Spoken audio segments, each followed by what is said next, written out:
In this video, I'm going to give you 4 simple but effective recovery tips that are going to have a massive impact on how well you recover from hard training. Recovering from training is a really important piece of the training puzzle. When we train, we actually decrease our level of preparedness. This is how ready we are to handle the training stimulus. You've probably noticed this where you do a hard training session and the next day your body is a little bit depleted. You may have taxed a certain area or a certain system to the point that if you did the same workout the next day, you may not lift the same numbers or have as good a training session. This is a necessary part of training because it's actually during the recovery from hard training sessions that we adapt and get stronger, faster, and fitter. So if we put all of this effort into training hard and then we sit about and do nothing in between sessions and eat like crap, then we shoot ourselves in the foot. There are a few main ways in which we can aid the recovery process. This isn't an exhaustive list, but there's some of the big things we can work on right now. Number 1, sleep.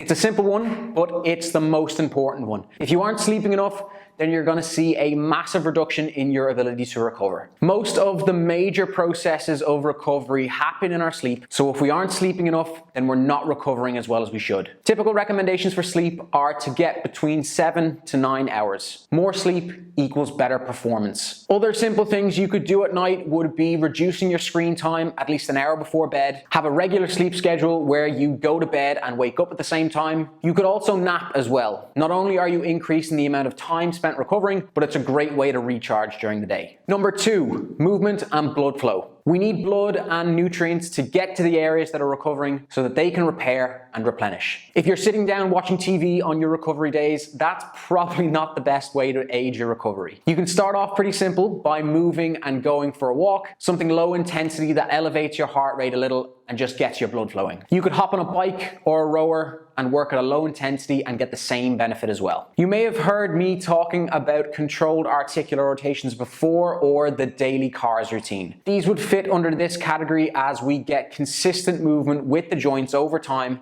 that will really aid recovery. Joints don't have a good blood supply, and the only way they're going to get nutrients is through movement and diffusion. You could easily add some CARS throughout the day on top of your daily CARS if there are areas that have been really taxed by the week's training. Shoulders, hips, and spine come to mind. Number 3, food. I'm amazed at how many people train hard but don't take their nutrition seriously. You know that phrase, you are what you eat? You literally are what you eat. The protein you ingest becomes the protein used to repair damaged muscle cells. The carbohydrates you ingest become the fuel that aids these processes of recovery and becomes the energy stores in your muscles for future workouts. If you aren't eating enough protein, then you're not optimizing your recovery and you're leaving potential gains on the table. If you are constantly breaking down muscle cells, which is a natural part of the training process, and you're not repairing them, then you're not going to be able to perform at your best. A big telltale sign for me is when people are always complaining of sore muscles from training and never quite recover between workouts. If that's you, then you need to eat more protein. Carbohydrates are another thing. We want to replenish the energy stores that have been used up in training so we're ready for our next training session. Have you ever felt like you have no juice in a training session? Your heart's in it, but you try to move and you just have nothing. One potential reason for this is you just haven't refueled your body between training. If we want to get specific, then the advice would be to have anywhere from 1.4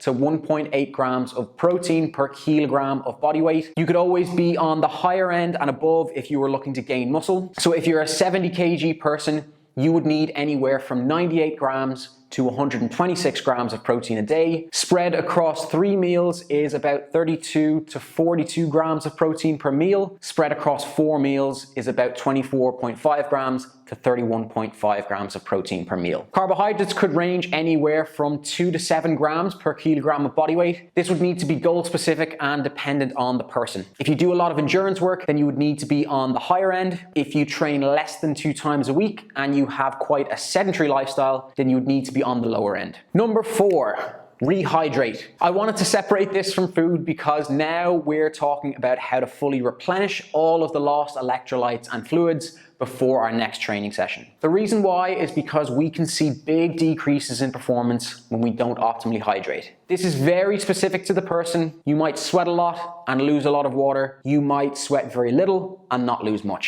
Some easy telltale signs of dehydration would be seeing a drop in weight after a training session. Are you thirsty?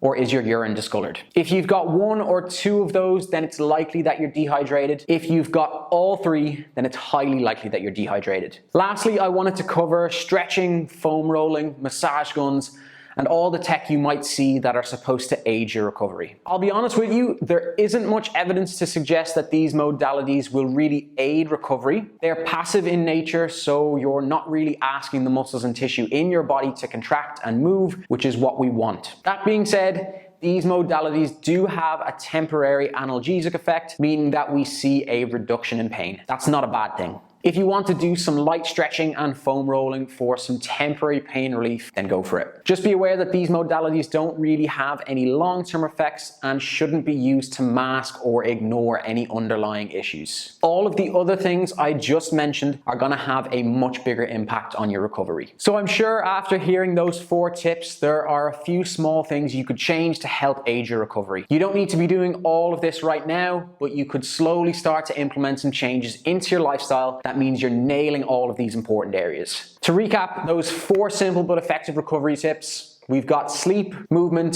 food, and hydration. Let me know if you have any questions or comments on all of that in the comment section below. Be sure to like this video and subscribe to the page.